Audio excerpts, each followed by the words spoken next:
제가 여러 개 고민을 해봤는데 이렇게도 해보고 저렇게도 해보고 왜 그러냐면 오늘 강의가 제 개인적으로는 뭐 여러 강의가 있겠지만 가장 중요한 날인 것 같아요. 뭐 항상 중요하다고 하지만 가장 중요한 것 같아요. 그래서 제일 첫 번째 제가 한번 붙여본 제목이 중요하기도 하니까 여러분이 아마 좋은 제목 한번 골라봐 주세요. 인터넷에도 올리고 해야 되니까. 첫 번째는 창세기 1장은 성경의 DNA 이렇게도 적어봤고요.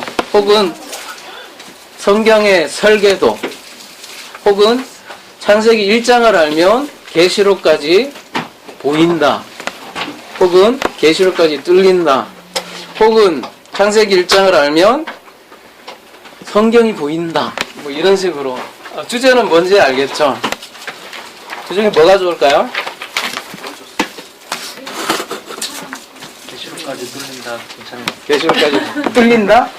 보인다가 좋을 것 같아요? 뚫린다가 좋을 것 같아요? 보이니가 있으니까 보인다. 그래요. 알겠습니다. 그러면 창세기를 알면 계시록이 보인다. 근데 계시록만 보이는 게 아니라 이제 지금 화면으로 쭉 보이겠지만 성경이 보인다. 그냥 전체가 다예요. 그러니까 제가 연구하면 연구할수록 놀랍더라고요. 이게 계시록만이 아니라 공관복음서도 그렇고요. 요한복음도 언제 한번, 오늘은 여기는 안 적겠지만 요한복음도 보니까 그 구조로 되어 있고. 그러니까 오늘 제목은 창세기 1장을 알면 성경 전체가 보인다, 이렇게 하겠습니다. 네. 그만큼 창세기 1장은 중요해요. 여러분, 창세기 1장을 저번에도 말씀드렸지만 창세기 1장의 그 장르부터 우리가 생각을 해야 된다는 것이죠. 일단 창세기 1장은 그 창세기 2장, 3장 전에 이렇게 단독적으로 나와 있어요. 그러니까 그 성경에 이렇게 처음에 서문처럼 나와 있고요. 그 형식이 포에트리로 되어 있어요. 시의 형식으로 되어 있어요. 우리가 흔히 알고 있듯이 문자적으로 볼 수가, 그러니까 뭐라고 합니까? 역사서로 볼 수 없는 장르로 되어 있다고요. 가만히 보면요. 그러니까 창세기에 이제 가장 중요한 이제 여러 가지 단어가 있겠지만 요미라는 쪽이 이제 우리가 이제 날이라고 하는데, 이 요미라는 걸 어떻게 보느냐? 이거를 문자적으로 볼 거냐? 그러니까 욤은 24시간 하루의 날로 볼 거냐 안 볼 거냐에 따라서 성경의 해석의 방향이 전혀 달라지거든요. 근데 이 욤을 24시간의 하루로 볼 수 없는 이유, 첫 번째는요, 문자적 시간은 언제 생기냐면은, 사실 우리가 지금 이런 시계의 시간은 언제 발생을 하냐면 해와 달과 별이, 또 해와 달이 있어서 우리 지구와, 그죠? 공정과 자전으로 이루어지잖아요. 그때 이루어진 게 넷째 날이잖아요, 그죠? 이 넷째 날 마우르가 생기거든요. 넷째 날 마우르가 생기는데, 밤이 지나고 낮이 된다라는 그 말은 언제 나와요? 첫째 날 벌써 나오거든요. 그러니까 첫째 날 빛이 있는데 넷째 날에 또 빛이 있는 거예요. 그러니까 모순이죠. 두 번째, 궁창은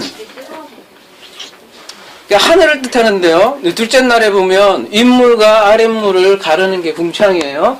그래서 이 궁창 하늘 위에 인물이 있고 아래에 있는데, 그러면 인물은 지난번에도 말씀드렸지만 반드시 얼게 되어 있어요. 세 번째, 식물은 여러분 햇볕의 그 광합성으로 이루어지는 것이잖아요. 그죠? 근데 그 해가 언제, 우리가 문자적으로 본다면 언제 생긴 거예요?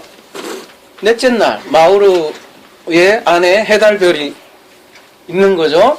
그래서 그냥 제가 마우르라고 쓴 이유도 있어요. 단순히 그게 해달별이라고 볼 수 없는 것이 그냥 원어적으로만 보면 그냥 마오로로 보자고 일단은 그래서 우리가 이거를 마오로를 문자로 본다면 넷째 날에 일어나잖아요. 근데 식물은 셋째 날에 있단 말이에요. 그죠? 풀, 채소, 과목이 셋째 날에 있기 때문에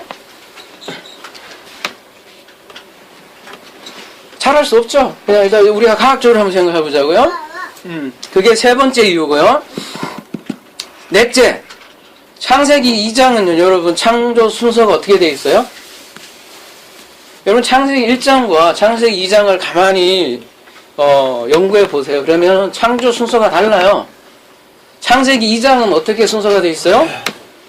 여러분, 7절 한번 봐봐요. 창세기 2장 7절 한번 보면, 인간부터 만들죠? 그죠? 분명히 이렇게 되어 있어요.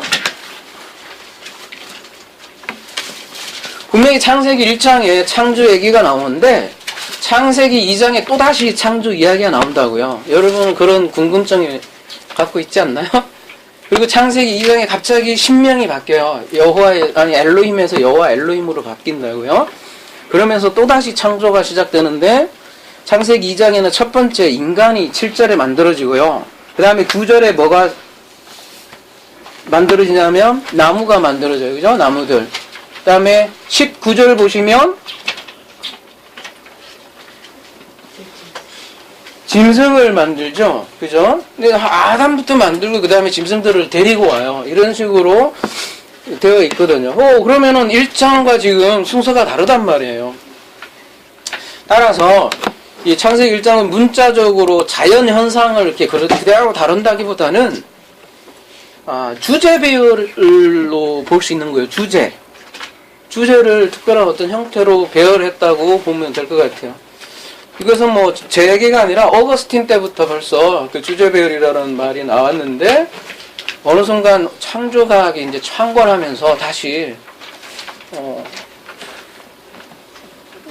이게 다시 문자적으로 본 그렇게 돌아간 것 같은데요. 옛날에는 원래부터가 주제 배열로 그렇게 어거스틴 때부터는 그렇게 알고 있었는데 주제 배열이라고 봐요. 그것도 특별히 대꾸 형식으로 되어 있기 때문에 그죠? 첫째 날, 넷째 날, 둘째 날, 다섯째 날, 셋째 날, 여섯째 날 이렇게 탁탁탁탁탁 대꾸가 되어 있고 그리고 마지막에 보시기 좋더라, 보시기 좋더라, 보시기 좋더라 이렇게 되고 이렇게 다 철저하게 대꾸로 되어 있기 때문에 거의 시의 형식과도 일치한다는 것이죠. 자, 그렇다면은 주제 배열이라고 했는데 그럼 이 창세기 1장의 이 7일은 과연 뭘까? 1, 2, 3, 4 용이라고 되어 있는데 그죠? 첫째 욤, 둘째 욤, 셋째 욤, 이 욤은 과연 뭘까? 그럼 한번 알아볼까요? 그 창세기 2장 2절 한번 볼까요? 창세기 2장 2절에 보면 창세기 2장 2절에 보면 하나님이 그가 하시던 일을 일곱째 날에 마치시니 이렇게 되어 있어요. 그가 하시던 모든 일을 그치고 일곱째 날에 안식하시니라. 요게 문장을 그대로 보면요, 그 원어도 그렇고 우리 한국어로도 보면 마치시니하고 안식하시니라가 대꾸 형태로 되어 있어요. 이렇게 딱 대꾸. 그러니까 마치다와 안식하다가 뜻이 같은 맥락으로 연결이 되어 있다고요. 그리고 이 안식하다라는 이 샤바트 있잖아요. 샤바트 여기 이건 동사인데 여기에 모음 따라 틀린데요. 이 샤바트는 일을 그만두다 그치다 이런 뜻을 갖고 있어요. 그래서 앞에 그 마치다라는 그 뜻과 그 의미가 같고요. 그 다음에 그 일곱이라는 단어가 쉐바예요. 쉐바. 요거는요 쉐바예요. 이런 거는 중요한 거니까 한번 써드릴게요. 쉐바예요. 근데 쉐바라는 뜻은 뭐냐면 이 숫자 7이에요. 우리가 숫자 오늘 제목이 아까 그거로 얘기했지만 숫자 7에 대한 걸 굉장히 중요한 거예요. 여러분 왜 숫자가 7이 완전수냐 이거를 오늘 분명히 알으셔야 돼요. 이게 앞으로도 계속 나오는 개념이기 때문에 이 세바요. 세바 부엘세바 할 때 그죠? 일곱 우물 있잖아요. 부엘세바 이것은 부엘세바는 언제 한 거죠. 아브라함이 어떤 맹약할 때 팠던 우물이잖아요. 그죠? 서로 이렇게 뭐라고 합니까? 갑자기 생각 안 나네.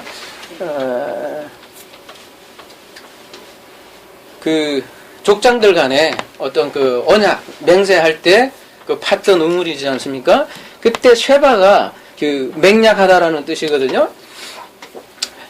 그러니까 이 7이라는 숫자가 맹약이라는 쉐바에서 샤바, 그러니까 이게 다 자음은 똑같아요. 샤바, 그러니까 샤바, 쉐바. 여기는 쉐바인데 맹세라는 뜻은 샤바예요. 근데 요 모음 이렇게 붙인 거. 근데 여러분 모음도 마소라 학자들이 주후 7세기에 생긴 거 알죠, 여러분? 모음과 문법 이런 것들이 다 주후 7세기요. 어마어마하게 저기 성경 뒤에 한참 뒤에 생긴 게 모음하고 문법이에요. 그전에는 모음도 없었고요. 띄어쓰기도 없었어요. 그냥 이거랑 그냥 같은 거예요. 그러니까 사실은 자음이 굉장히 중요한 거예요. 자음이 중요하고 자음 중에서도 이 자음을 어근이라는 게 있어요. 어근에다가 어근이 있고 여기다가 전미 있잖아요. 1인칭, 2인칭, 3인칭 이렇게 붙이는 거예요. 이렇게 3인칭은 이렇게, 2인칭은 이렇게 이런 식으로 해서 붙이는 게 어미잖아요.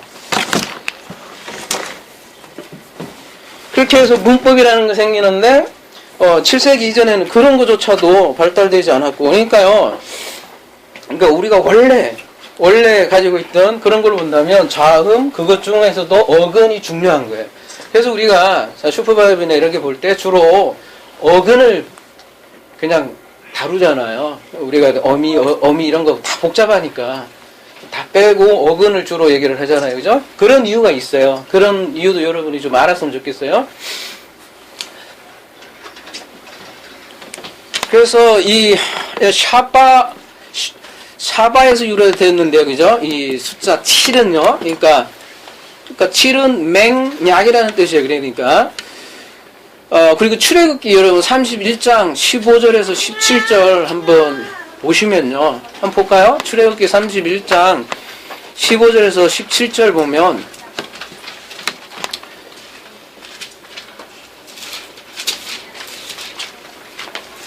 누가 한번 읽어봐 주실래요? 출애굽기 31장 15에서 17절. 여째 동안은 일할 것이나 일곱째 날은 큰 안식일이니 여호와께 거룩한 것이라. 안식일에 일하는 자는 누구든지 반드시 죽일지니라. 이같이 이스라엘 자손이 안식일을 지켜서 그것으로 대대로 영원한 언약을 세울 것이니 이는 나와 이스라엘 자손 사이에 영원한 표징이며 나 여호와가 여째 동안에 천지를 창조하고 일곱째 날에 일을 마치고 쉬었음이라 하라. 네, 여기서 안식일이 샤바트거든요. 요거는 샤바트인데 그 안식일에 영원한 언약의 표징으로 삼았다 그러는 거예요.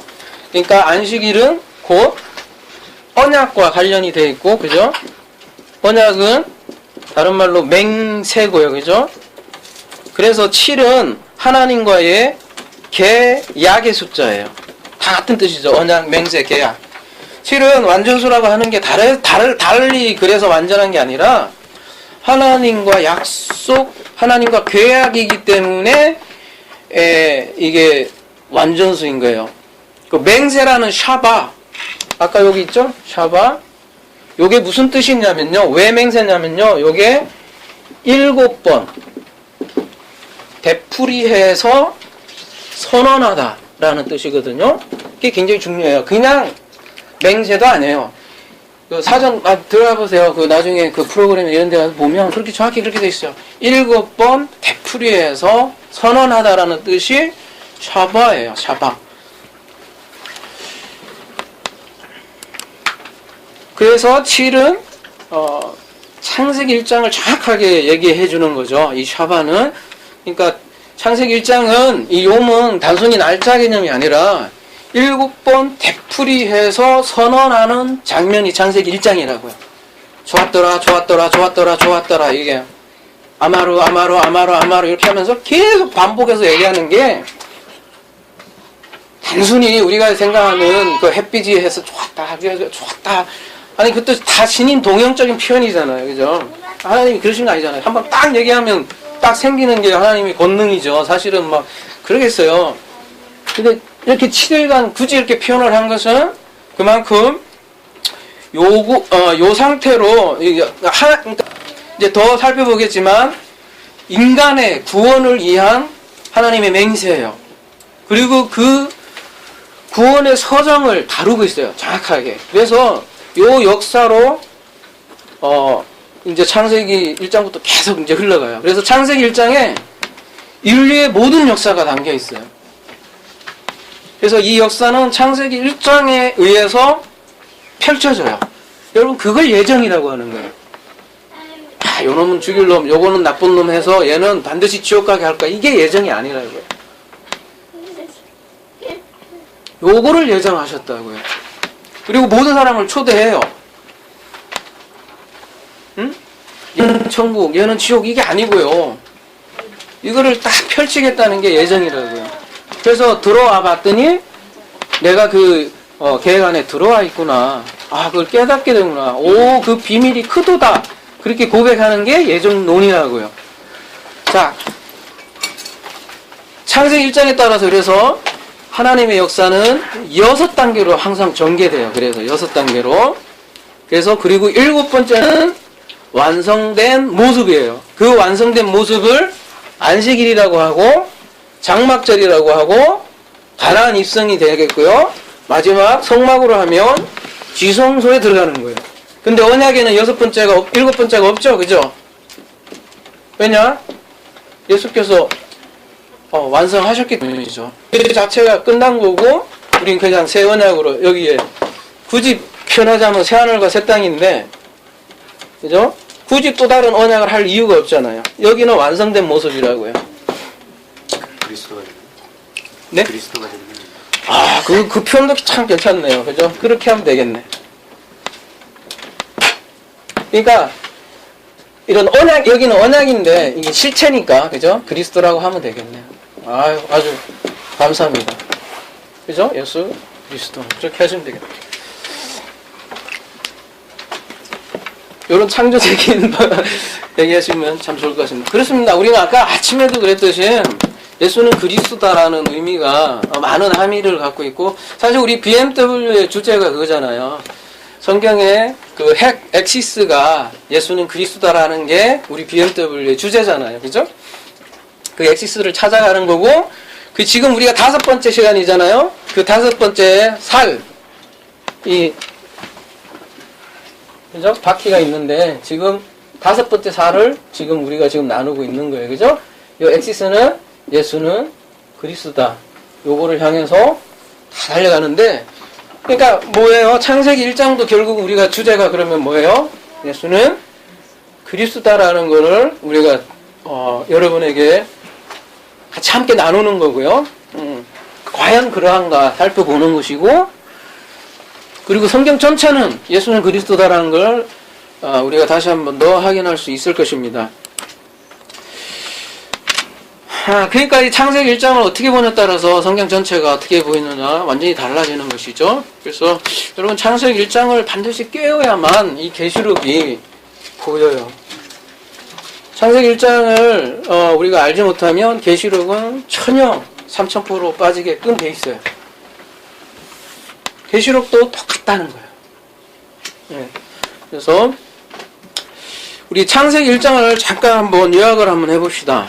잠깐 요약을 하면 첫째 날 이제 이렇게 됐으니까 첫째 날은 뭐예요? 빛이죠, 그죠? 빛이고, 창세기 1장부터 먼저 잠깐 요약을 해보자고요. 그리고 이 의미가 도대체 예수님의 구속사역하고 어떤 의미가 있는가를 여러분이 사실은 하나하나 강의를 해야 되는데, 그런 건 제 주제가 아니고요. 그거는 이제 정목사님께서 이제 여행을 하시든 뭐 하실 거예요. 저도 뭐 따로 같이 하겠죠. 그렇지만 그거는 별도로 이제 강해 시간에 따로 할 거고요. 제가 가진 이 BMW 시간은 이 상징 연구니까요. 계속 이제 일괄적으로 나갈 텐데, 그래서 저는 자세한 강해는 안 하고요. 예, 그냥 일일은 빛이에요. 근데 이 의미가 뭐냐를 오늘 한번 그냥 이걸로 해서 쫙 보자는 거죠. 강해가 아니라 그냥 전체적인 맥락에서만요. 둘째 날은 뭐예요? 궁창이 인물과 아랫물을 갈라버렸죠. 그죠? 예, 그리고 하늘이 샤마임인데 샤마임은 물과 물, 인물과 아랫물이 있는 게 하늘들이라고 성경에서는 쌍수로 표현을 하죠. 그죠? 그 쌍수를 궁창에 팍 갈라버리는 거죠. 그리고 그 궁창이 둘째 하늘이 되어버리는 거죠. 그죠? 예, 그게 둘째 날이고요. 셋째 날은 뭐예요? 예, 가장 그 핵심적인 내용이 묻이 드러나는 거예요. 바닷물이.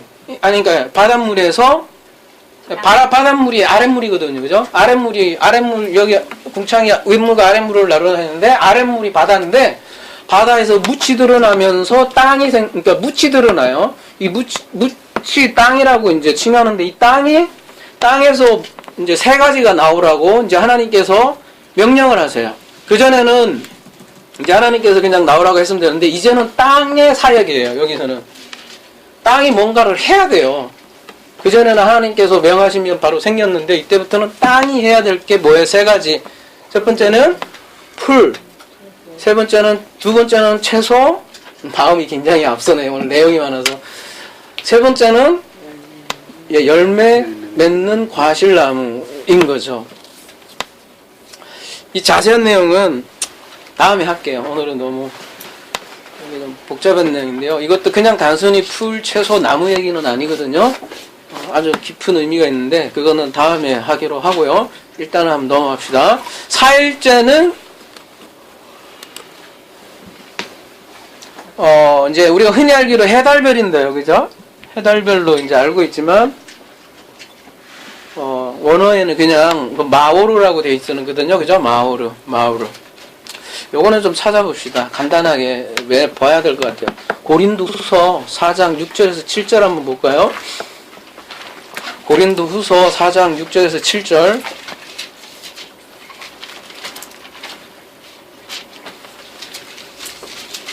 이게 대략이라도 이게 마오르가 뭔지는 알아야 이거랑 연결이 될 것 같아요. 그래서 한번 보는 거예요. 이 풀, 채소 과목은 어쨌든 먹는 거니까 여러분이 그냥 근데 그 먹는 거에 자세한 내용은 따로 있는데 그건 안 해도 일단 먹는 거라고 아니까 여기랑 이제 연결이 됐을 것 같고요. 자, 누가 한번 찾으신 분이 읽어봐 주실래요? 고린도서 4장 6절에서 7절. 어두운데 빛이 비치라 말씀하셨던 그 하나님께서 예수 그리스도의 얼굴이 있는 하나님의 영광을 아는 빛을 우리 마음에 비추셨느니라. 우리가 이 보배를 질그릇에 가졌으니 이는 심히 큰 능력을 하나님께 있고 우리에게 있지 아니함을 알게 하려 함이라. 여기에서 그 사도 바울이 뭡니까? 칭한 게 그 빛이 이 빛을 염두에 두고 있고 우리는 그 빛을 담고 있는 그릇이라는 거예요. 그래서 디모데후서 2장 20절에 보면요. 그것 한번 잠깐 볼까요? 디모데후서 2장 20절에는 어떻게 표현되어 있어요? 누가 한번 읽어봐 주실래요? 큰 집에는 금그릇과 은그릇뿐 아니라 나무그릇과 질그릇도 있어 귀하게 쓰는 것도 있고 천하게 쓰는 것도 있나니. 네, 지금 큰 그릇, 작은 그릇 돼 있거든요. 여러분, 이 오르가 있죠? 여기 보세요. 이 오르가 이렇게 돼 있죠? 근데 오르에다가 여기 하나가 더 붙어 있어요. 마오로는요, 그죠? 그죠? 이게, 요 네모같이 생긴 게, 그 맴인데, 이 네모 같은 게 네모같이 생겼잖아요. 이 네모는 용기예요. 원래 용기, 그릇. 응? 원래 이게 히브리어가 모양을 본뜨고 뜻을 남아있는 게 히브리어거든요. 그죠, 여러분? 이런 그릇 같은 게 딱 용기같이 생기지 않았어요? 그죠? 여기에 뭐가 담겨 있어요? 물이 담겨 있잖아요. 그래서 이거를, 물로 마임할 때 물도 되잖아요? 용기도 되고, 이거를 그래서 또 물은 뭐예요? 성경에서 우리가 살아가는 필수적인 양식이란 말이에요. 그래서 이거를 말씀이라고 그래요. 그래서 이 인간은요, 우리 생긴 것도 똑같아요. 이게 딱 저는 또 사각형 얼굴이잖아요. 그리고 체형도 그렇잖아요. 그래서 사각형의 사람이에요. 사람, 이게 빛이 원래 빛이라고 한다면요, 그죠? 이게 생명의 근원이에요. 이 빛은. 그 다음에 지식의 근원이고요. 잠언서에 다 나와요. 요 빛, 요거를 담고 있는 그릇이 마우르예요. 그러니까 여기에서 디모데후서에서 큰 그릇도 있고 작은 그릇도 있는 것은 큰 그릇이 해고, 말하자면 작은 그릇이 달이에요, 달. 그래서 여러분 이거를 물론 해의 달이라고 봐도 돼요. 근데 조금 그 해달을 주신 의미가 있다고요. 하나님은 이 창조물을 주신 각각의 의미들이 다 있다고요. 해는 자가 발광체잖아요, 그죠? 달은 그 해를 받는 해의 빛을 받아서 우리에게 전해주잖아요, 그죠? 그래서 큰 그릇을 그렇게 생각하면 될 것 같아요. 쉽게 얘기해서 복음을 큰 그릇이라고 보면 될 것 같고요. 그리고 그 복음을 담고 있는 그릇이 큰 그릇이라고 보면 되고, 율법은 이 반사체밖에 안 되거든요. 그래서 그거를 작은 그릇이라고 봐도 돼요. 그리고 별은 뭐냐 그러면 그 복음과 율법을 가지고 사역하는 사람들을 별이라고 해요. 성경에서는 항상 그 별은 사람으로 혹은 천사 이렇게 얘기도 하는데, 천사는 많잖아요. 많으니까 그 하늘의 존재를 이렇게 표현하기도 하는데, 그 하늘의 존재를 근데 요한계시록 1장 20절에 보면요, 그 7 촛대 별 나오잖아요. 그게 근데 다름이 아니라 교회의 사자. 그러니까 교회 지금 말씀 전하는 그 앙겔로스가 이 별이라고 표현을 하거든요. 자, 이렇게 사일제는 그런 마오르를 창조를 하셨어요. 자, 그렇게까지만 합시다. 나중에 자세한 언제 기회가 있겠죠. 대충 알아야 그 다음에 이제 이게 왜 이렇게 연결이 되는지를 알 수 있으니까요, 그죠? 여러분이 그냥 눈에 보이는 해달별로 생각하면 이게 성경이요, 그냥 연결이 안 돼요. 답이 없어요, 여러분. 구원과 그냥 창조주만 아는데, 창조주는 어느 정도에도 다 얘기하잖아요, 그죠? 어느 정도에도 뭐. 자, 그 다음에 5일째는 뭐가 생기죠? 세와 큰 바다 짐승들, 이렇게 두 가지를 그냥 크게 나눌 수 있겠죠?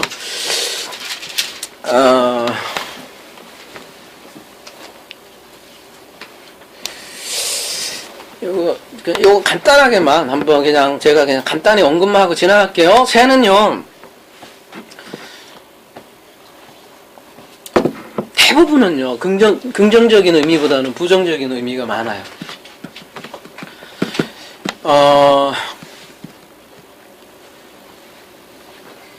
대표적으로 여러분이 가장 잘하는 건, 지금 시간이 없어서요, 제가 하고 싶은 말은 참 많은데 시간이 없고 너무 길면 안 되니까 우리 아들도 있고, 근데 내용이 워낙 많아요. 오늘 안 되는 건 다음 주 또 연결하더라도 해야 돼요. 그렇지만 이 전체적인 거를 한 번쯤은 다 훑고 그 다음에 또 한 번 더 새롭게 하는 한이 있더라도 오늘은 다 가야 어느 정도 얘기가 될 것 같아요. 그래서 다는 얘기할 수 없고,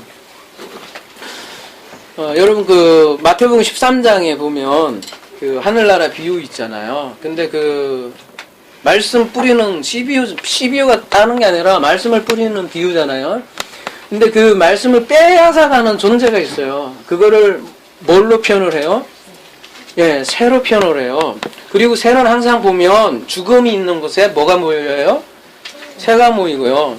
하긴 새는요, 좋은 쪽이 거의 없고요. 딱 한 번 좋은 쪽은 어느 쪽에 있냐면, 그 예수님께서 그 예루살렘을 보고 그 예루살렘 성을 품어 안는 그 하나님이 사용할 때만 좋은 쪽으로 사용을 돼요.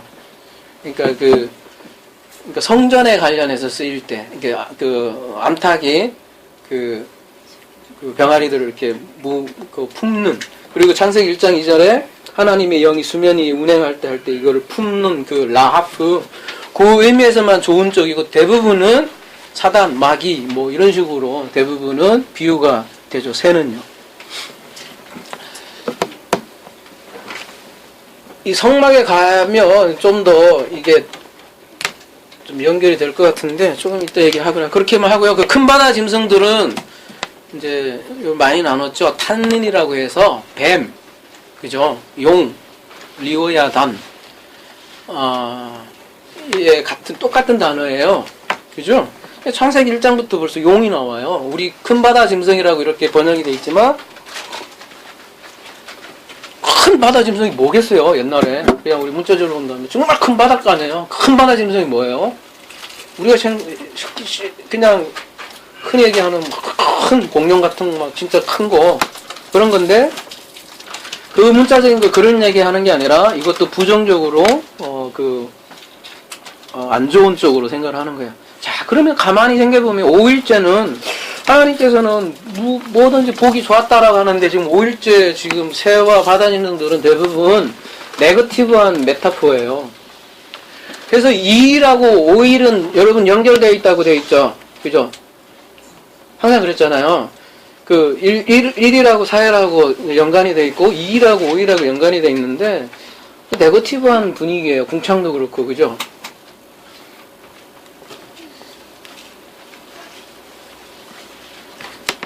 요렇게까지만 하고 그 창세기 내용을 이제 절기하고 출애굽 얘기하면서 다시 무슨 의미인가를 더 그러면은 여러분 좀 생각이 될 거예요.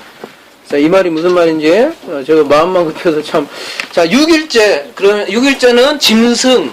그죠? 잘 아다시피 그다음에 사람이 생기죠. 요것도 땅에 살게요. 땅 보고 너희들이 이제 땅에 보고 가축, 그다음에 기는 것, 짐승.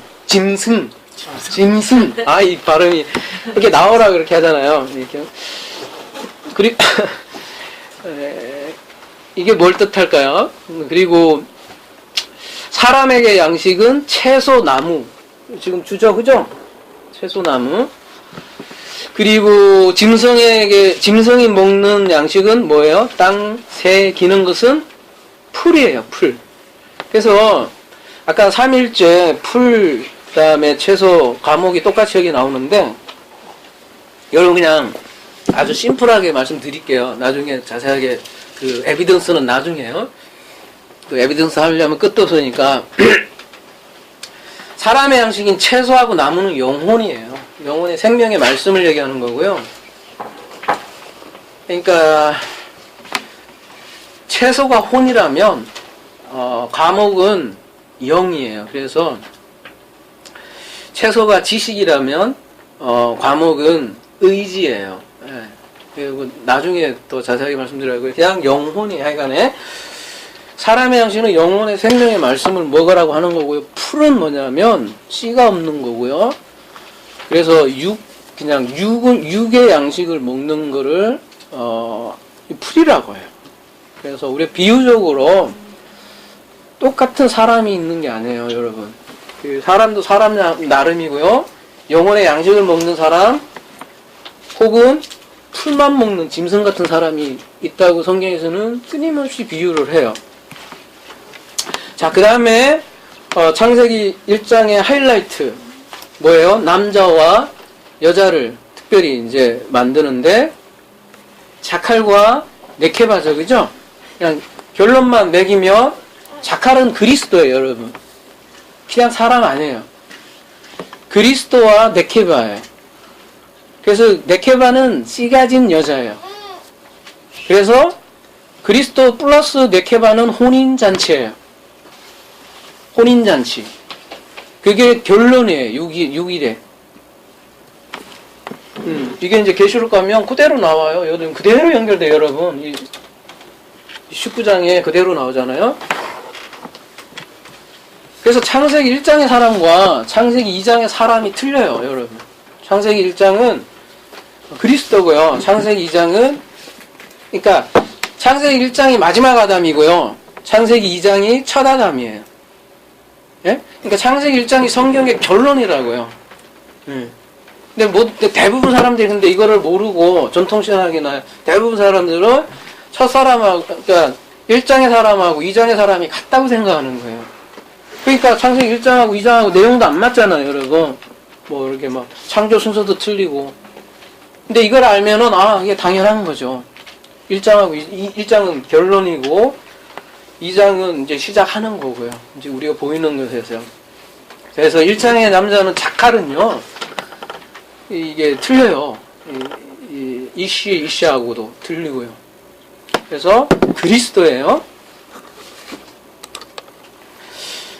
자, 이제 우리가 이제 창세기 1장을 이제 다 훑어봤어요. 자, 그 다음에, 그러면 이제, 그 다음 내용을 우리가 이제 한번 봅시다. 우리가 출애굽기, 중요한 구문이니까요. 20장 11절 한번 누가, 우리 주선이가 한번, 자, 열심히 한번 찾아서 읽어봐. 자, 출애굽기 20장 11절.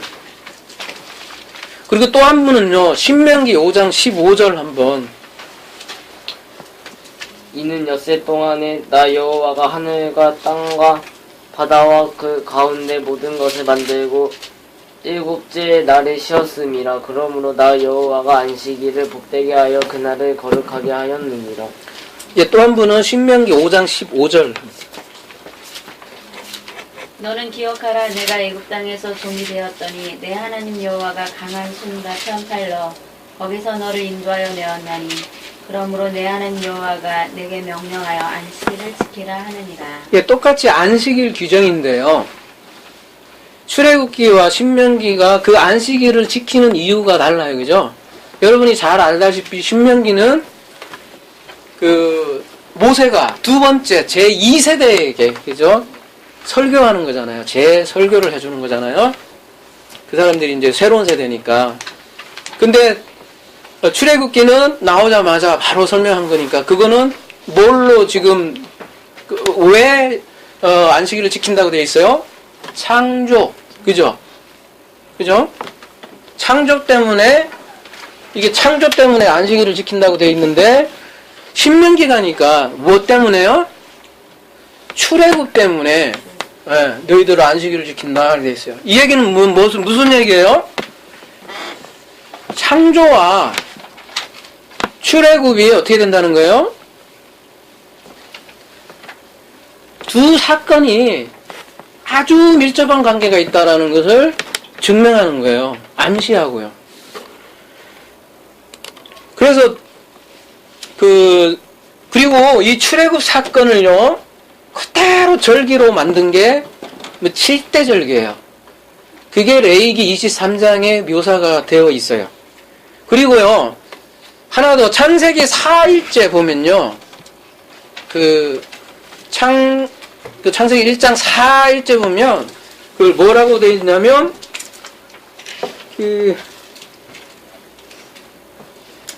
그것들로 징조와 계절과 날과 해를 이루게 하라 이렇게 되어 있잖아요. 그죠? 여기 되어 있는데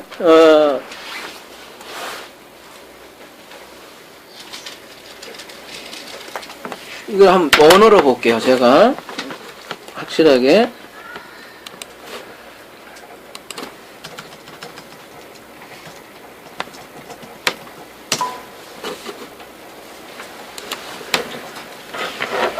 사시라고 되어 있는데요. 개혁에는요. 개혁 개정에는 뭐예요? 이게 그러면 사시가 계절, 그죠? 계절에 해당하겠죠? 옛날 개혁에는요. 징조와 사시와 일자와 연한인데 그 사시 지금 개혁 개정에는 계절로 되어 있는데 그죠?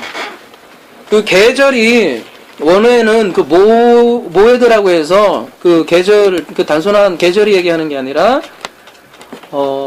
절기를 뜻하는 거예요. 절기요. 마오로로 이 절기를 나타내라. 근데요, 이 절기를 뜻하는 게 이 모에드도 있지만 하가그라는 그 히브리어도 있어요. 절기가 하가그는 무슨 뜻이냐면 약속을 지키다라는 뜻이에요. 그러니까 이 절기 안에도 벌써 언약이 들어가 있는 거예요. 그리고 그러니까 절기에 벌써 아까 샤바가 맹약이잖아요. 절기에도 여호와의 맹약이 들어가요. 그래서 여러분 그 레위기 23장 한번 가볼래요? 여기에 모든 절기들이 다 들어가 있는 절기절이라고 하는데요. 굉장히 중요한 구문. 뭐 다른 것도 중요한 것이 많지만 레위기 23장 굉장히 중요해요. 여기에 창세기 1장이 그대로 다 들어가 있으니까요. 여기 보면 레위기 23장 2절에 보면요. 이렇게 되어 있어요. 이스라엘 자손에게 말하여 이르라. 이것이 나의 절기들이니 너희가 성회로 공포할 뭐라고 되어 있어요?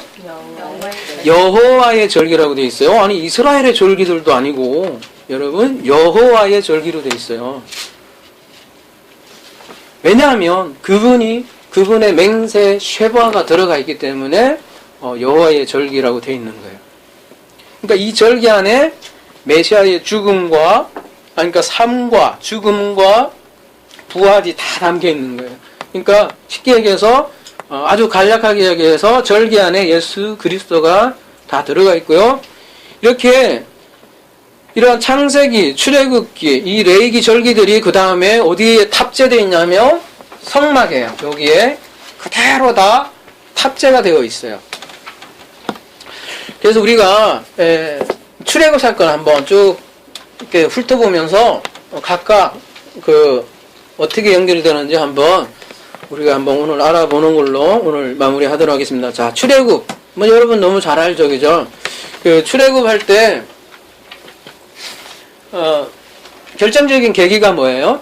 10가지 재앙 중에 마지막 재앙, 장자의 죽음이 그죠? 그들에게 이제 뭐랍니까? 장자의 재앙이 임하자 유월절 양을 잡은 사람이 문설주에다가 피를 바른 사람만 그 재앙을 건너가는 패스오버하는 것이 유월절이잖아요, 그죠? 그래서 그거를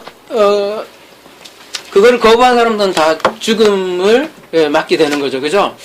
그래서 요거를 성막에는 뭘로 표현되어 있어요? 을 번제단으로 표현을 해놓은 거예요. 여기에다가 짐승을 잡고 피를 뿌리고 불로 태워서 하나님께 제사를 드렸던 게 번제단인데, 요 번제단이 이제 유월절 양인 예수님이 이제 십자가를 이제 예표하는 거예요. 실체가 아니라 예표하는 거예요. 그래서 여러분 이 유월절 양 때문에 우리 유월절 때문에 사실은 이스라엘 백성들이 부름을 받은 거잖아요. 드디어 이집트에서 부름을 받은 거잖아요. 이집트에서 나올 수 있었던 거잖아요. 이런 유월절 사건이 없었다면 시작 자체를 할 수 없는 거예요. 자, 창세기 1장과 연관을 시킨다면은 이집트에 있을 때는 이 사람들은 흑암과 공허와 혼돈이 있었고 어둠에 있었던 거예요. 이들에게 빛이 들어간 거예요. 누가요? 예수님이 그 빛이 들어갈 때 여기서 나올 수 있었던 거예요. 그래서 번제단에는 불이라는 게 있어요. 불이. 근데 이 불은 여러 가지 양면이 있어요. 이 불은 지식의 여기 오르가 지식의 빛이지만 지식으로 불로 빛으로 초대를 하지만 또한 불에 대한 이 형벌의 의미도 있어요. 그죠? 번제단이 그래서 형벌의 의미가 있기 때문에 반드시 이 죄 문제를 해결해야 돼요. 그래서 그 6월절은 1월 14일 날이에요. 1월 14일. 이것까지 뭐 알 건 없겠지만 그 종교력으로요. 종교력으로 플러스 3개월 하면 우리 양력이 되는데요. 그냥 종교력으로만 얘기할게요. 복잡하니까 1월 14일인데 요게 이제 번제단이고요. 6월절이고 요건 출애굽과 관련돼 있고 요거는 이제 창세기 첫째 날에 빛에 해당돼요. 자, 그 다음에 일어난 사건이 뭐예요? 이제 출애굽을 이제 6월절 향해서 출애굽을 했어요. 그 다음에 이제 일어난 사건이 뭐예요? 예, 이제 홍해를 건너잖아요, 그죠? 자, 홍해를 건널 때 여러분, 자 이제 이거랑 이거랑 이제 다 그냥 쉽게 생각해 봅시다. 홍해를 건널 때 그 절기는 언제였었어요? 무교절이잖아요. 자, 무교절은 어떤 절이에요? 말 그대로 누룩이 없는 빵을 먹는 날이잖아요. 그죠? 6월절 플러스 7 해서 8일간, 이거 합쳐서 요것도 그러니까 8일간을 무교절이라고 하죠. 그죠? 8일간 무교절이라고 하는데 여기는 누룩 없는 빵을 먹어요. 그리고 무교절을 우리 지킨 이유가 그 이집트에서 급하게 나와서 빵을 구울 뭐 시간이 없었어요. 급하게 나와서. 그래서 그냥 딱딱한 그 빵 먹었던 그걸 기념하기 위해서 무교절로 지키는 거거든요. 근데 이 무교절 지킬 때 무슨 일이 있었냐면은 홍해를 건너죠. 그러니까 이 홍해, 여러분이 성막에 보면 물두멍이 있어요. 그죠? 번제단 다음에 물두멍이 있어요. 이 물두멍이 바다를 상징을 하고 이 바다를 건너가거든요.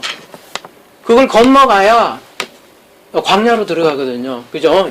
이집트에서 빠져나왔으면 홍해를 건너가야 된다고요. 아까 이 죄 문제, 번제단에서는 죄 문제가 걸려있지만 이 물등에서는 회개를 상징하는데, 그러니까 이게 세례, 그러니까 세례로 표현을 하잖아요. 홍해 걷는 거를 사도 바울은 세례로 표현을 하잖아요. 그죠? 우리가 죽어야 돼요. 물속에서 죽고 나와야지 되고, 그래서 그때 회개하고 세례 받는 거를 이 물두멍에다가 표현을 한 거죠. 그럴 때 이 무교절, 즉 여러분 누룩은 뭘 상징할까요? 이 누룩이 아까 번지지 말라. 아까 오전에는 바리새인의 누룩을 경계하라 이런 얘기를 했는데, 누룩은 뭐예요? 결국은 이 비질. 네? 예, 비줄기가 확 퍼지는 거죠. 그죠? 네, 정확한 거예요. 그러니까 거짓 교리, 뭐 거짓 가르침 이런 것들, 갈라디아서 5장에 이런 걸 보면 그렇게 돼 있어요. 그죠? 이런 게 퍼지는 거를 막아라 그런 뜻이죠. 그래서 예수님이 유월절 때 먹었던 것도 무교병이에요. 이 무교병을 부수던 거죠. 예수님께서 마지막 만찬할 때도 유월절이고, 유월절이라는 거는 이 무교절은 이 유월절 포함하는 거예요. 8일간 같이 하기 때문에 예수님께서 먹었던 게 무교병이고, 무교병은 죄가 없다라는 걸 뜻하기 때문에 예수님께서는 자기가 죄 없는 무교병이다라는 걸 말씀해 주시죠.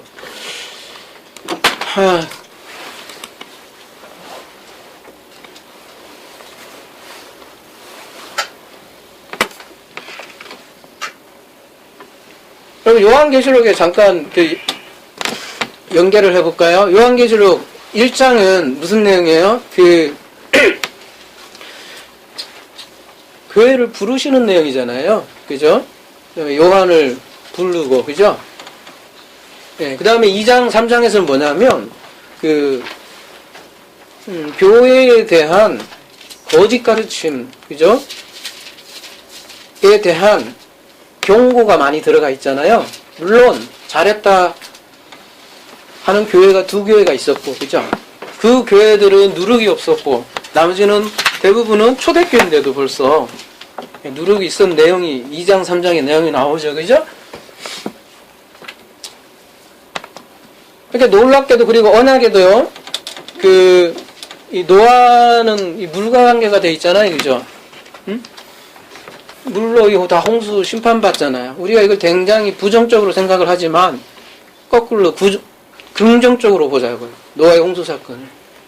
긍정적인 시각에서 다시 한번 보자고요. 도대체 이게 무엇을 얘기하는 건지요. 그죠? 노아도 세례받는 장면이잖아요. 다 이렇게 맥이 돼 있고. 자, 이거는 언약이에요. 이 언약의 관점에서 이렇게 했는데, 우리가 흔히 성경신학자들이 언약을 나눌 때 이렇게 크게 큰 주류가 아담 언약, 노아, 아브라함, 모세, 다인, 예수 이렇게 나누거든요. 이 순서로 기가 막히게 또 이렇게 연결이 되는 거예요. 그리고요, 누룩을요, 여러분 그 유대인들은 땅에다가 묻어요. 그래서, 그리고 누룩은 땅에다가 이렇게 무교절날은 땅에다가 막 묻어버려요. 근데 그래갖고 이 누룩은 무교절은 뭘 상징하냐면 예수님의, 여러분 여기가 이 번제단이 예수님이 예표라면 여기는 예수님의 죽음이에요. 아니, 죽고 장사되는 거예요. 응? 이게 다 같은 거잖아요. 여기 다 죽음과 관련되어 있는 거예요. 다. 죽음, 장사. 하여튼, 그분이 죽었기 때문에 인물과 아랫물도 갈리는 거고요. 그러니까 그분 때문에 우리가 인물과 아랫물이 뭔지 구분해서 아는 거고요. 무교절은 하여튼 이 장사되는 거예요. 땅에 묻히는 거예요. 그런 걸 상징을 하는 것이죠. 고린도전서 5장 7절 8절 한번 볼까요? 고린도전서 5장 7절 8절.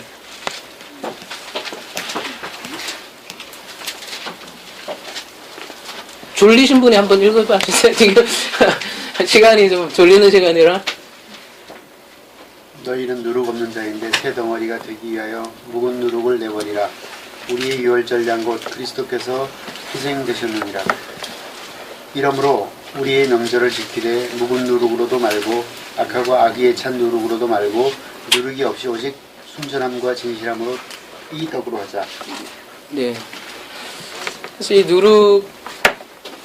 누룩을 그러니까 이 누룩을 홍해 도화 사건하고 연결이 되어 있고, 그래서 성막에는 물두멍 깨끗이 씻음으로 이 죄를 씻는 거고 그런 것이죠, 그죠? 그래서 이 물두멍은 우리가 다나토스라는 얘기 다 아시죠? 이 다나토스의 죽는 자리예요. 죽음도 두 가지 종류가 있죠, 그죠? 첫 번째 죽음이 있고 마지막 죽음이 있어요, 그죠? 이 마지막 죽음은 어디예요? 이쪽 가야 돼요. 여기 휘장이 있어요. 이게 실체예요. 죽음의 실체. 이 물두멍은 다나토스 죽음이에요. 다나토스이 죽어야 뭘 알아요? 여러분, 그래야 인물과 아랫물을 안다고요. 예? 예, 예. 그래서 다나토스 죽음을 알아야 우리가 인물과 아랫물로 갈려요. 세 번째, 그래서 홍해 도하하고 나서는 드디어 광야에 이르죠. 그래서 광야에서 지금 만나 사건이 유명한 사건이 이제 일어나죠, 그죠? 그래서 이 만나 사건을 표현하는 게 떡상이에요, 그죠? 떡상. 떡상은 뭐예요? 이 떡이잖아요, 먹는 거잖아요. 그래서 이 봐봐요, 창세기 1장 셋째 날이 뭐예요? 먹는 거잖아요. 뭐 풀, 채소, 과목. 이 먹는 양식이 우리는 풀 먹으면 안 된대요. 하여튼간에 사람은 씨 있는 열매를 맺는데 하여튼 다 먹는 거 얘기를 하고요. 이 셋째 날. 근데 요 셋째 날, 그러니까 무교절 다음에 절기가 뭐냐면 초실절이에요. 초실절. 초실절은 언제 지키는 거냐면요, 여러분 그 6월절 안식일 후 첫날 이 초실절이에요. 예? 6월절 안식일 후 첫날 딱 뭐가 생각나요? 안식 후 첫날? 예수님이 부활하신 날이 언제예요?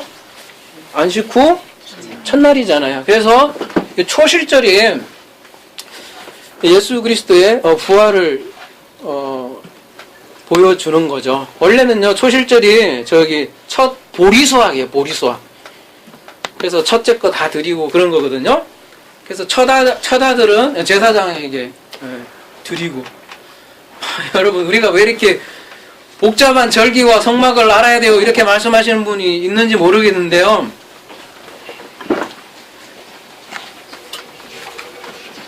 이거 모르면요, 절대 계시록 모른다니까요. 아니, 요한복음이고 뭐고 아무것도 몰라요. 여러분, 이게 우리가 절기를 알자고 아는 게 아니라 결국은 예수 그리스도를 알자고 하는 건데, 이러한 모든 것들이 뼈에 박히게 이 유대인들은 몸에 배겨 있었고요. 그러한 사상들, 사고들이 다 들어가 있는 것들이 복음서, 그 다음에 요한계시록 서신서들이라고요. 그러니까 우리가 21세기인데 이런 걸 모르면 알 수가 없어요. 그냥 21세기 사고방식으로 성경을 해석할 수밖에 없다고요. 그래서 조금은 복잡하더라도 이제 좀 분위기가 힘들어하신 모양인데, 근데 중요해요. 이게 가장 베이직이라고 했고요, 제가. 우리가 이게 어떻게 보면 가장 베이직이 하면서도 딱딱한 음식일 수 있는데, 모든 성경의 근간이기 때문에 우리가 피해가면 안 될 것 같아요.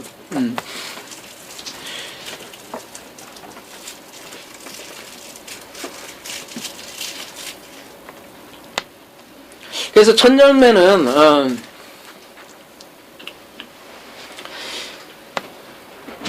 그 첫 수확이잖아요. 이제 첫 수확을 드리는 거거든요. 첫 수확이 있다는 거는 무엇을 암시를 하냐면 마지막 수확이 있다는 거를 암시를 하는 거예요. 자, 예수님께서 부활의 첫 열매라고 하잖아요. 그러니까 예수님께서 부활의 첫 열매가 있기 때문에 그러면 마지막 열매도 있다는 것을 강력하게 암시하는 거예요.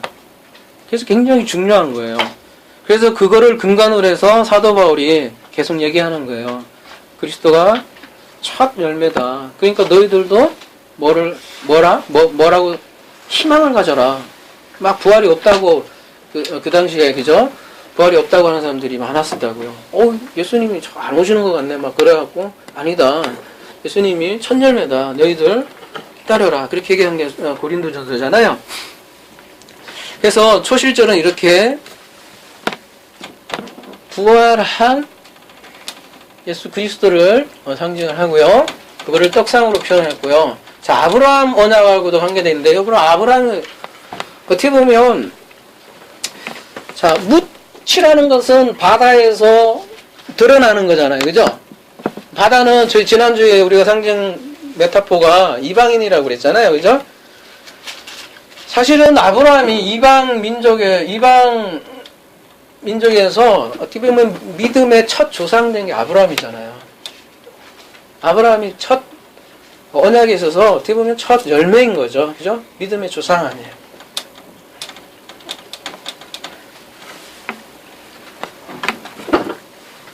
자, 그 다음에요. 불기둥과 구름기둥으로 이렇게 인도하셨죠? 저기 광야에서 그죠? 불기둥과 구름기둥 하면 여기 기둥이 하나일까요? 두 개일까요? 두 개일까요? 아니 불기둥 있고 구름기둥 있을까요? 아니면은 두 개일까요? 하나일까요? 하나예요. 예. 네. 근데 이게 하나님의 임재를 상징하잖아요. 그죠? 그래서 그거를, 그러니까 하나님의 임재를 상징하기 때문에 이 불기둥을 그대로 촛대로 옮겨요. 그죠? 그리고 이 구름으로, 그러니까 하나님이 임재할 때 구름으로 많이 묘사를 하죠. 그래서 하나님 임재로 십계명 받은 날이 이 날이에요. 오순절이, 이때가 이제 오순절이잖아요. 그죠? 모세가 십계명 받은 그날이 오순절이에요. 모세 언약이잖아요. 그죠? 그리고 신약에 와서는 뭘 받은 날이에요? 예? 자, 여기가 잘 들어보세요. 여기가 십계명, 그다음에 성령 강림 날이잖아요. 그죠? 둘이가 다 율법하고 하나는 복음인데 여기서 예수 그리스도께서 죽으셨어요. 딱 갈른 게, 아이고, 부활하시고, 그죠? 뭘로 오셔요, 그러면?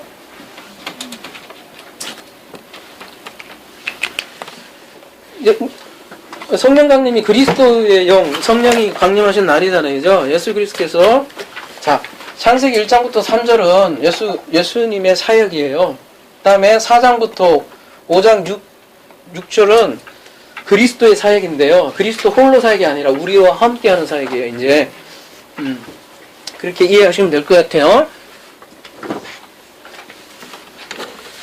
자, 그래서 여러분 금촛대 있잖아요. 촛대잖아요. 금촛대가 이게 몇 달란트로 돼 있다고 그랬죠?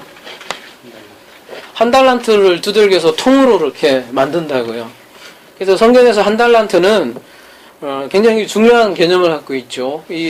우리 성도들 보고 이 촛대가 되라고 해요. 세상에 빛이 되라고 할 때 이 성전의 개념으로 너희는 촛대가 되라는 얘기예요. 그래서 아까도 계속 말씀드렸듯이 이 촛대가 별을 상징하거든요. 그죠? 별. 그러니까 해달별, 이게 마우로 여기 있잖아요. 놀랍게도요, 여기 촛대 성막 촛대의 등불과 한번 찾아보세요. 나중에 다 마우르예요.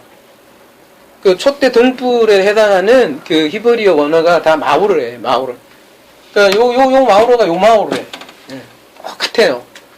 근데 이 마울은 누구냐? 바로 그리스도와 연합된 신학적으로는 그 양자라고 되어 있잖아요. 그죠? 아들들 된 사람들이 이 촛대예요. 그 사람들을 별이라고 하는 거고요. 그 사람들이 하는 역할이 있어요. 그 사람들이 하는 역할은 증인이 되는 거고요. 그래서 오순절날 증인으로 얘기하기 시작했잖아요. 그게 방언이라고요. 그리고 계시록 6장 7절은 자, 4장 5절에는 하늘을 뜻하고, 그죠? 6장 7절은 6장부터는 무슨 일이 일어나요? 그래서 막 무시무시한 일이 일어나는 것처럼 보이죠? 여러분이 보면 인을 떼잖아요. 예. 인을 떼는 걸 무슨 막 공포적으로 생각을 하는데, 여러분 나눠준 거에 보면 뭐라고 되어 있어요? 왕국의 책이 개봉됨 이렇게 되어 있잖아요. 그죠? 하나님 나라가 시작되는 장면을 그렇게 서술한 거예요. 다음에 자세하게 말씀드릴게요. 그래서 오순절날을 해당하는 게 계시록 6장 7절이고,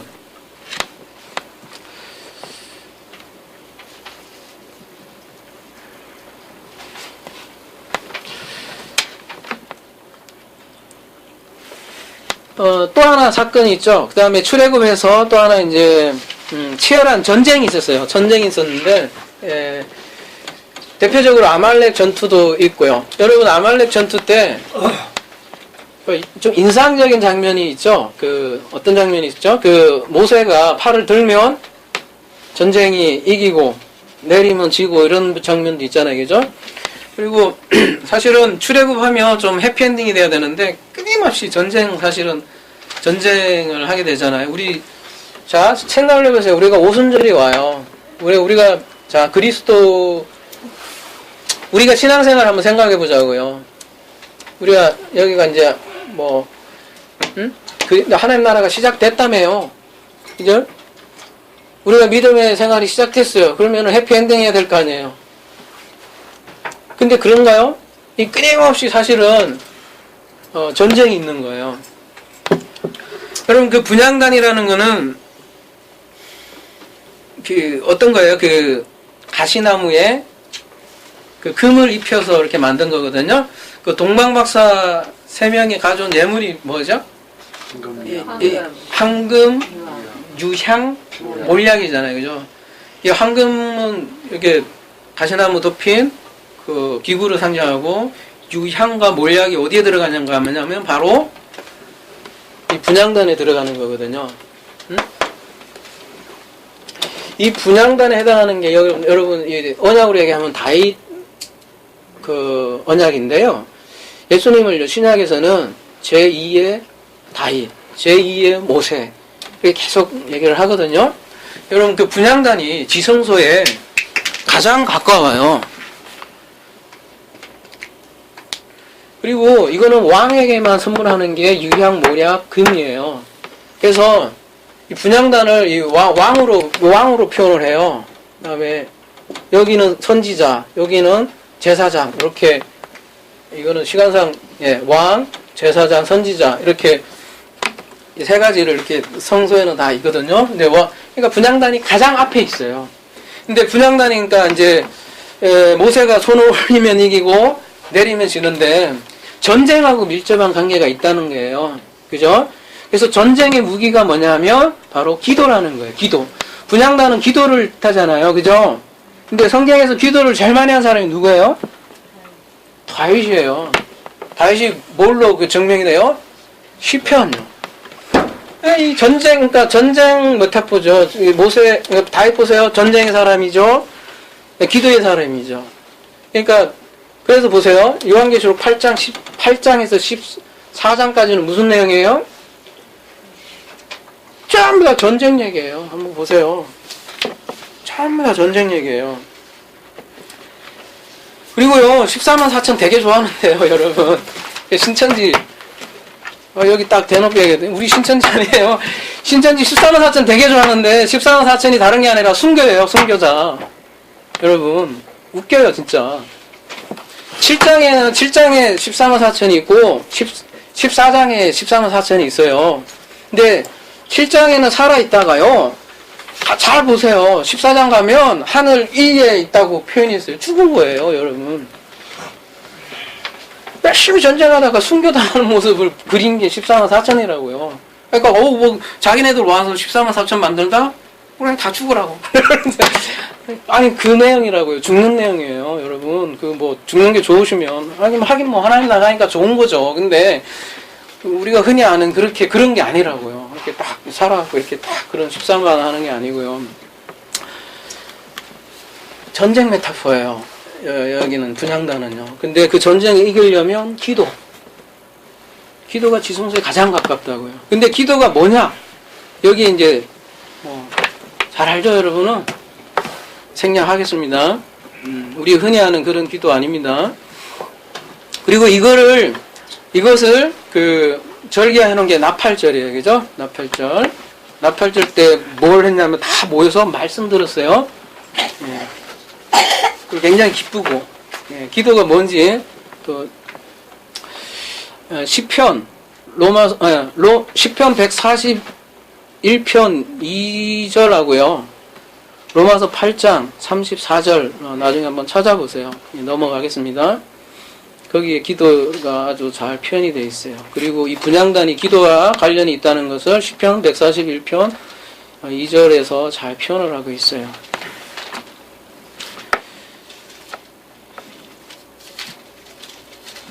그리고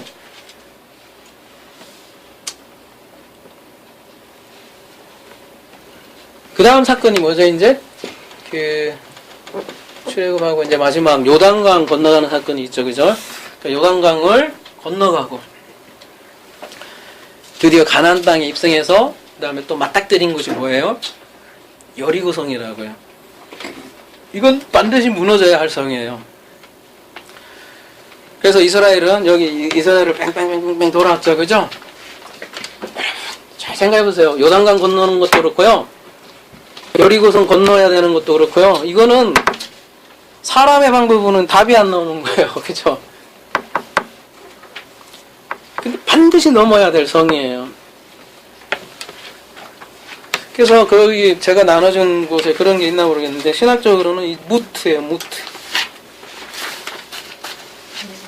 우리가 조직신학으로 신학을 아니고 그냥 성경 그대로 따라가면 저는 그냥 이거를 이렇게 놨는데요. 이건 뭐 저는 그냥 무트라고 놨어요. 그래서 뭐 조직신학으로는 뭐 이게 뭐 성화에서 뭐 여러 가지 내용이 있지만 마지막 단계는 무트예요. 무트. 무트는 잘 알다시피 여러분 그죠? 말씀으로 연합해서 완성하는 거예요. 그죠? 말씀으로 완성하는 것을 우리가 죽음이라고 그래요. 그럼 여러분 죽음은 뭔 거예요?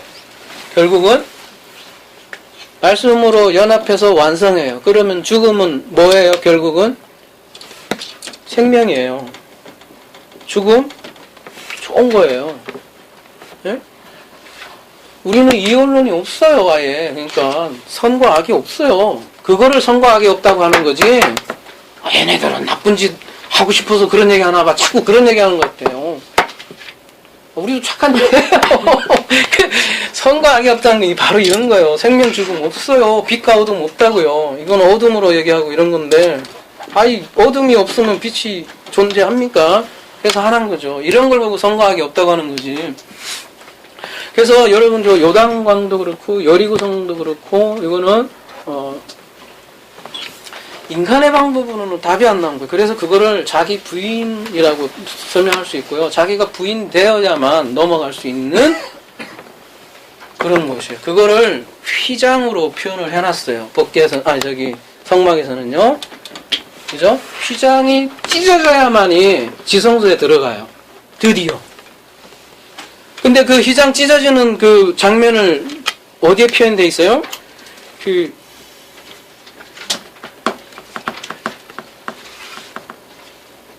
그 예수님께서 그 십자가에서 돌아가실 때, 그죠? 휘장이 찢어졌다고 되어 있잖아요. 그죠? 마태복음 어디에요? 제일 뒤편에 그런 말이 나와 있잖아요. 그죠?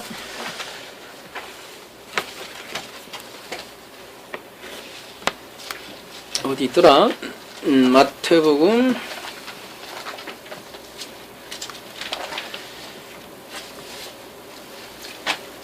27장 51절. 예, 27장 50절, 51절에 이렇게 돼 있어요. 그죠? 예수님께서 휘장을 찢으실 때 건너가는 거라고요. 그러니까 우리 힘으로 못 들어가요, 지성소. 그러니까 예수님 꼭 붙들고 함께 들어가야 되는 게 여기에요. 우리 힘으로 못 들어가요. 우리 힘으로 뭐 성화하자, 뭐 그렇게 하자 안 되는 얘기예요. 같이 꼭 붙들고 들어가는 동네가 여기고요. 우리도 반드시 무트해야 돼요. 죽어야 돼요. 아까 처음 죽음 있죠? 여기도 죽음이고 여기도 죽음인데 여기는 완성하는 죽음이고 여기는 시작하는 죽음이라고 보시면 될 것 같아요. 그죠? 다나토스는 어때요? 맨날 죽어야 되죠? 그죠? 날마다 매일 죽노라. 여기는 어때요? 드디어 우리가 어떻게 해요? 장막을 벗은다고 하잖아요. 그거를 우리가 진짜 크테이노 진짜 죽을 때 말 그대로 우리는 그냥 죽는 거예요. 죽을 때 들어가는 거예요. 여기로. 그러니까 죽으면 복된 거예요, 여러분. 안 믿는 사람처럼 자꾸 그러지 말자고요.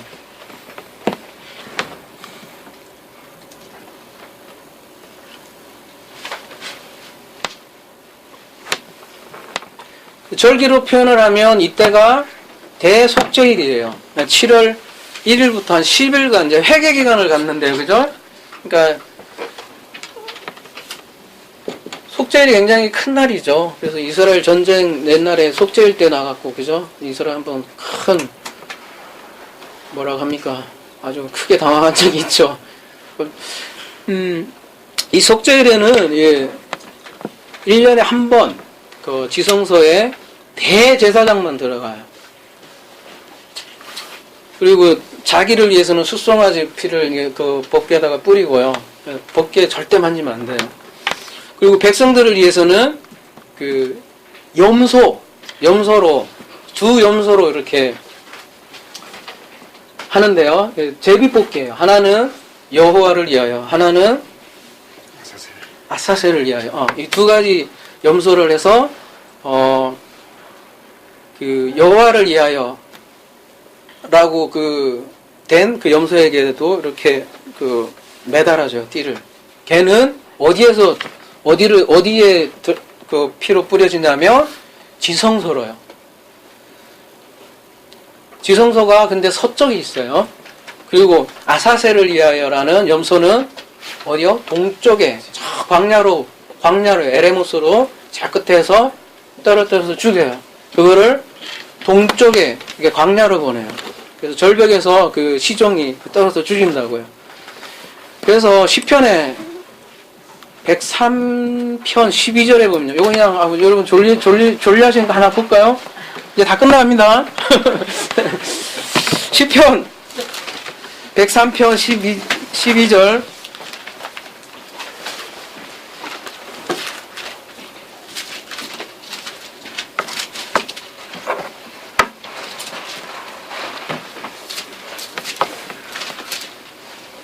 동이 서에서 먼 것 같이 우리의 죄가를 우리에게서 멀리 옮기셨으며, 이런 말을 왜 했을까요? 그죠?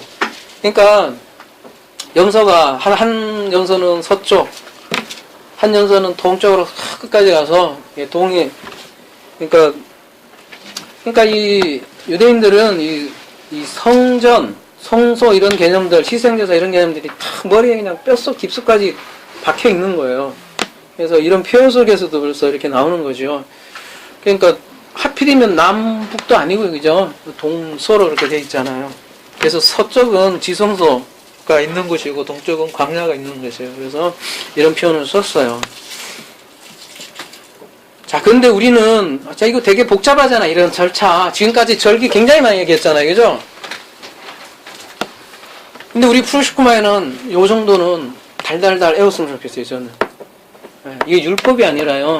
여기 안에 있는 예수 그리스도를 우리는 좀 꼭 봤으면 좋겠어요. 옛날에 이거 얼마나, 우리는 그냥 이렇게 지금 1시간 정도 해서 요거 하는데도 머리가 막 쥐날려고 하는데 얼마나 복잡해요. 근데 이걸 다 없애주시고요, 그죠? 딱 하나, 고백 주는 그리스도요, 요거 하나 하면 된다는데 얼마나 감사해요. 근데 그거를 고백하기 위해서는 이런 수많은 원리와 수많은 메타포와 수많은 이런 절기들을 거쳐서 우리에게 여기까지 왔다는 거죠. 그러니까 적어도 하나님께 주신 지식을 적어도 우리는 알고, 우리가 율법을 뭐라고 해야 됩니까?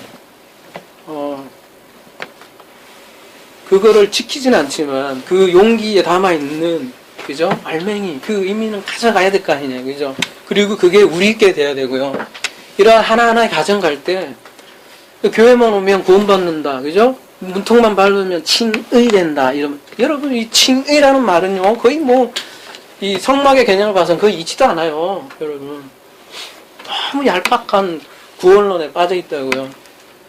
그 나눠 드린 거 보면 마지막은 죽음까지 이뤄야 된다고요. 그죠? 네.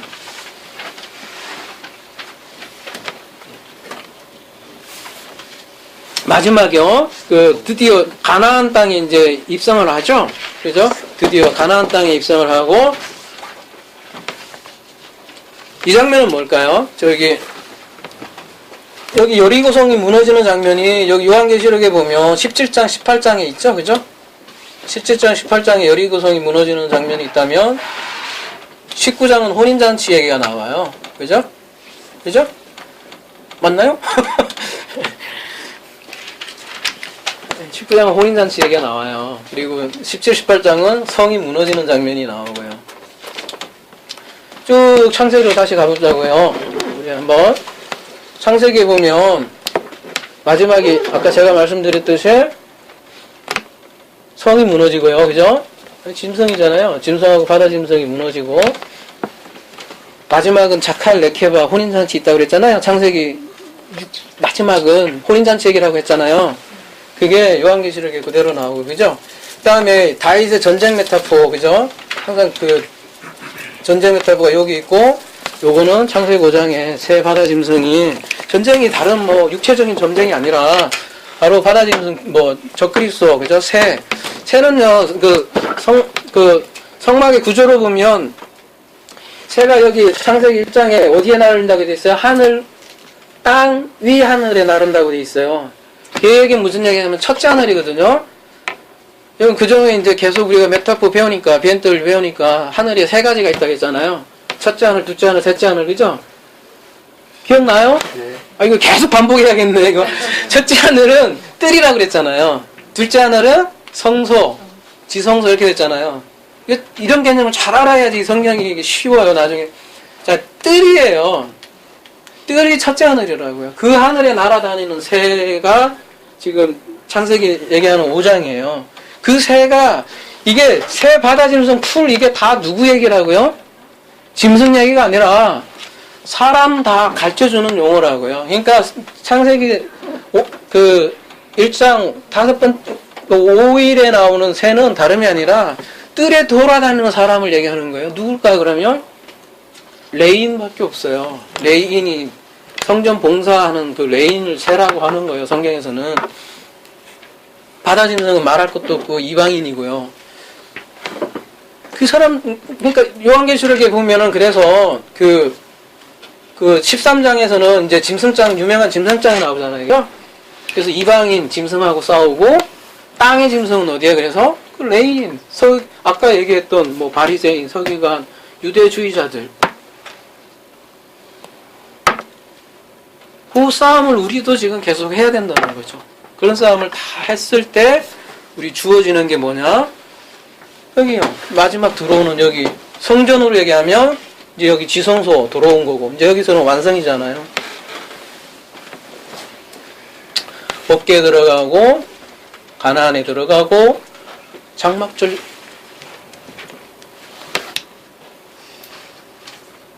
나중에 더 자세하게 해야 되겠네. 장막절 얼마나 좋아요. 얼마나 기쁜 날이에요. 이 날은 굉장히 기쁜 날이에요. 막 즐거워서 막. 이 장막절은 초막절이라고도 해요. 그냥 너무 광야 생활을요. 그죠? 여기는 광야잖아요. 광야 생활을 기억하기 위해서, 안 까먹기 위해서요. 난 바깥에 나가서 초막을 이렇게 치고, 아르헨티나도 그래요? 유대인들? 거기서도 그러죠. 예, 아파트 사는 데는 밑에다가 지금 만들어요, 그렇게. 그 사람들은 아파트도 우리처럼 이렇게 안 하고 복도식으로 한다고 하더라고요. 그래서 예, 해서 거기. 그 복도에 이렇게 베란다에 이렇게 하게. 예. 우리는 무슨 식이라 하지 그게? 계단지. 계단식. 계단식으로 해서 이게 틈이 없잖아요. 근데 이스라엘은 아예 그냥 복도식으로 해놔서 바깥에다가 이렇게 야자나무인데 별이 3개 이상 보여야 된다네. 그래서 거기다 바깥에다 놓고 그거를 한다고 하더라고요. 그죠? 그러니까 광야 생활을 잊지 않기 위해서 그러고요. 또 이렇게 여리고성이 무너질 때 계속 뱅뱅뱅 돌았잖아요. 7번씩 돌아갔고 그 요한복음에도 그런 게 나오잖아요. 예수님께서 그 말씀을 전하실 때 그 실로암 연못 물에서 이렇게 떠서 그죠? 번제단에 이렇게 붓고 이렇게 기도하고 그런 장면이 요한복음에도 배경으로 나오죠. 그게 이제 명절 끝날인데 그때 이제 그 요한복음에 그 여인 한 명이 끌려오잖아요. 그죠? 그게 명절 끝날에 이제 마지막 날 초막절 8일 아침에 간음한 여인이 잡혀온 거죠. 만약에요, 그 여인이 다른 날에 잡혀왔다면 돌 맞았을 거예요. 근데 왜 돌 안 맞냐면은 초막절의 마지막 하이라이트는 말하자면 올라이트예요. get 올라이트 해갖고 정말 7일간 막 기뻐하고 마지막 날 그러니까 마지막 날 올라이트 하는 거예요. 그때는 막 포도주도 먹고 팔팔도 불고 마지막 최종 하이라이트는 용서 그러니까 용서의 선언 그러니까 죄를 사해주는 하나님께 찬양하는 그 대대적인 행사로 마지막 관제의 축제라고 한다고 하더라고요. 그러니까 모든 죄를 용서하면 막 갚아주고 그래서 짜장 끝났는데 와서 여기 여인을 하나 데리고 오니까 돈 쳐라 그러니까 못 치잖아요. 근데 다른 날 같으면 그 여인을 돌멩이 쳤을 거라는 거죠. 그러니까 이런 우리가 절기나 이런 거를 알면 다른 복음서들을 좀 더 이렇게 막 입체감 있게 볼 수 있다는 것이죠. 예, 잠깐 자 이제 마무리할게요. 예, 그래서 초막절은 기쁨의 절기예요, 그죠? 그래서 솔로몬도 성전 건축하고 가장 먼저 지킨 절기가 이 초막절이고요. 느헤미야, 에스라가 한 운동이 뭐예요? 전 국민적으로 대대적인 초막절 운동을 펼치는 거예요. 초막절에는요, 여러분 7일 동안 70마리 황소리가 번져졌어요. 7일 동안 70마리. 다른 것도 많아요. 나 복잡해서 애우지도 못하겠어요. 그런데 다 7의 배수예요. 7마리 곱하기 다 하면 다 7의 배수. 여러분 7일 동안 70마리 황소면은 이게 엄청나잖아요. 근데 이거 7일 동안 70이니까 뭐 연상되는 숫자 없어요? 그러니까 70이면 연상되는 게 없어요? 7번씩 이런 거니까 연상. 그것도 있고 수많은 메타가 있지만 가장 대표적으로 창세기 12장에 보면 그 70민족이 있잖아요, 그죠? 그다음에 그 70민족이라는 건 뭐예요? 전체 민족을 다 얘기하는 걸 70이라고 얘기하는 거잖아요. 성경에서는 7을 이 계약 숫자고, 그죠? 그다음에 10은 그 양적으로, 그죠? 양적으로. 이거는 그러니까 질적으로 완전수고, 요거는 양적으로 완전수라고 얘기를 하는 거거든요. 열방. 그러니까 얘는 질, 얘는 양. 그러니까 7 곱하기 10 해버리면 질과 양 다 끝. 이건 무슨 얘기예요? 계약이 질적으로, 양적으로 완성됐다라는 얘기거든요. 70이라는 얘기는요. 그러니까 구속사가 짜잔 끝났다는 거예요. 그게 초막절이고, 그게 여기 요한계시록에 보면요 20장 22절에 간단히 해놨는데 마지막 요한계시록은 어떻게 일어나 딱 그 옛성전이 무너지고요. 이때 다 무너지고 새 성전이 딱 다시 돌아오는 거잖아요. 그죠? 이건 옛성전 무너지는 거예요. 그죠?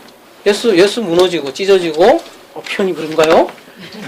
예수의 육체가 찢어지고 우리 그리스도로 응? 옛 성전이 무너지고 새 성전으로 구약이 무너지고 신약이 무너지고 그 내용이 요한계시록 21장 22절 얘기라고요. 아니 22장 얘기라고요. 뭐 저기 먼 나라 얘기가 아니라고요.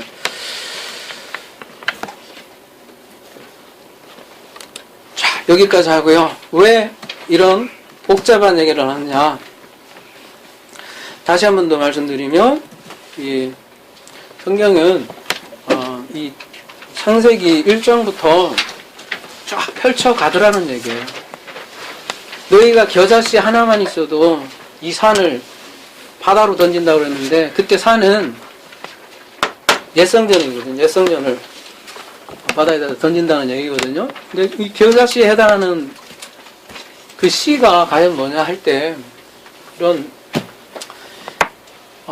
이 창세기 1장부터 작은 씨가 자라서 이 거대한 성경 나무가 되는 것이죠. 우리가 근데 이 출발점서부터 만약에 옆으로 세면 굉장히 개성이 3000%로 빠진다는 것이죠. 근데 창세기 1장을 이렇게 새로운 눈으로 볼 때 우리가 왜 지금 우리 프루시코마이에서 다른 사람들이 참 너희들은 하는 얘기가 좀 다르다 이렇게 얘기하는 이유가 무엇이냐, 그 아마 출발점이 창세기, 산상수훈 이런 거에부터 출발점이 다르기 때문에 자꾸 그런 소리를 들을 거예요.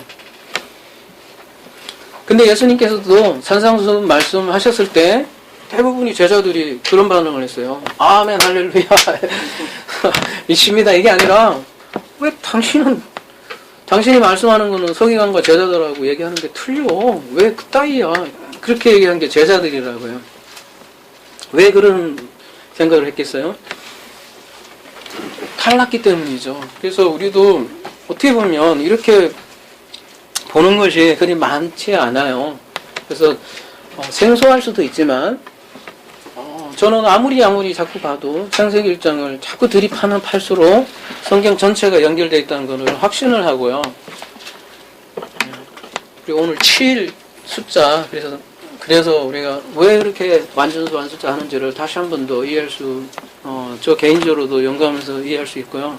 여러분이 좀 복잡하더라도 영상을 통해서 다시 한 번 보든지 아니면 다음 주에 이 부분을 다시 한 번 더 조금 더 하든지 그렇게 해서 이 부분을 반드시 찾고 나가야 될 것 같습니다. 그럴 때 우리의 신앙이 견고히 흔들리지 않고요. 이 모든 원리가 구원의 원리거든요. 여러분, 유대인들은 지금도 메시아를 기다리잖아요. 이렇게 밝히 여기에 예수 그리스도가 창세기 1장에 뻔히 다 있잖아요. 죽고 부활하고 5일에는 우리예요. 우리가 영적 정책 투쟁해갖고 결혼하고 이게 다 있잖아요. 예수 그리스도가 창세기 1장에. 그죠? 우리 눈에는 보이는데 왜 그들 눈에는 안 보일까요? 그러니까 아무리 생각해도 그 그리스도의 영을 갖지 않으면 이렇게 볼 수 없는 것 같아요. 그래서 우리에게 지금 충만한 아까 우리가 계시의 영을 주셔서 우리 밝히 보여주게 하소서 이렇게 기도도 아침에 했지만, 우리가 그렇게 같이 이렇게 제가 창세기 1장을 같이 폈으니까 여러분도 아마 집에서 그런 언약의 관점, 계약의 관점으로 한번 다시 보세요. 7날이 아니라 7 맹세예요.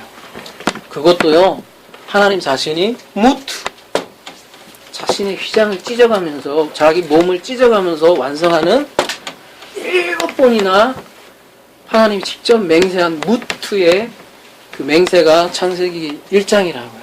그게 은혜 아닙니까? 그죠? 박수치고 할렐루야, 이게 은혜가 아니라 바로 하나님의 그 맹세, 7번 맹세를 우리가 아이테오 하는 거고요. 이 안에 있는 비밀 보석들을 찾는 게 제테오고요.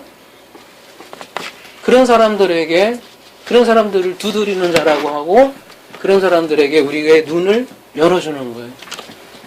그러한 사람들이 심령이 가난한 사람이고 애통하는 자들이고요. 이러한 것이 진짜 복이라는 거예요. 이러한 복이 우리 모두에게 함께 있으면 좋겠습니다. 기도하겠습니다. 사랑의 하나님 아버지, 참으로 감사합니다. 하나님 아버지, 창세기 1장에 담겨있는 그 하나님의 맹세, 그것도 7번이나 되풀이해서 선언하신 그 하나님의 맹세, 계약의 숫자 7을 통해서 성경 전체를 저희들이 살펴보았습니다. 하나님 아버지, 창세기 1장부터 예수 그리스도는 명백히 담겨 있음을 저희들이 배웠습니다. 아버지, 이것이 우리의 구원의 아버지여 지식이고, 이것이 우리가 해야 할 모든 고백이고, 이것이 우리가 가질 하나의 떡이고, 이것이 우리가 하나에 가져야 할 우리의 한 가지 달란트이고, 우리가 이것을 세상 만방에 아버지 비춰야 할 촛대임을 우리가 고백합니다. 하나님 아버지 우리가 걸어다니는 촛대가 되게 해주시고 그리스도의 증인들이 되게 하여 주옵소서. 감사하며 예수 그리스도의 이름으로 기도드립니다.